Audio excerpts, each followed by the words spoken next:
Joshi asiyaya Bosleshwayo atekile hure usukile kaya mwana mama uhambana na mashaka ya wena ulawa yini Jone ajonisani lava Diamond usukile kaya mwana mama uhambana na mashaka ya wena ulawa yini Jone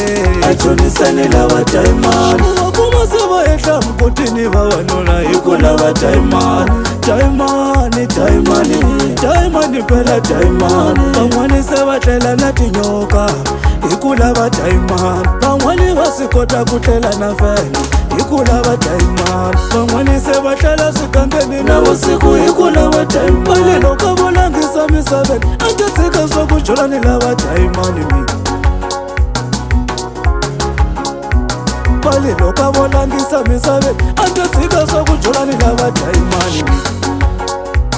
Bosleshwayo atekile hure ahuri va hi teka hi ku Bosleshwayo atekile hure mina lava a ku tlanga swa ku kahle Bosleshwayo atekile hure a wu hloniphiwi u nga na mali Bosleshwayo atekile hure ahuri va hi teka hi ku tirha n'wana mama no kasi yaya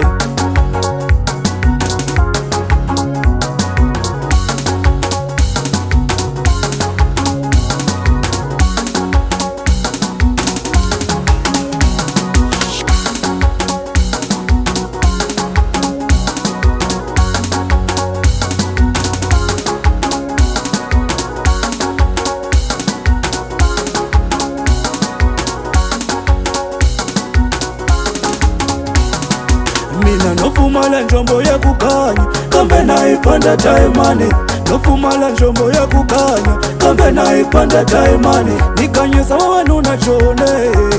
hi yona Diamond ni kanyisa vavanuna van'wani hi yona Diamond ipoto mina nga ni mpfuno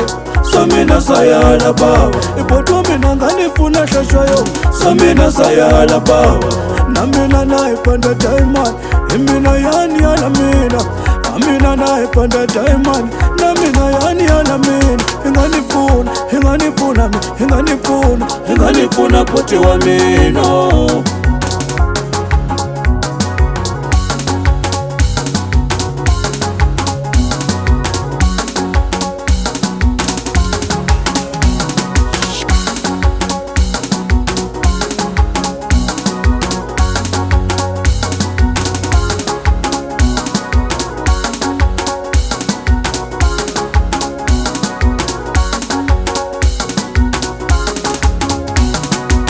van'wani se va tlela na tinyoka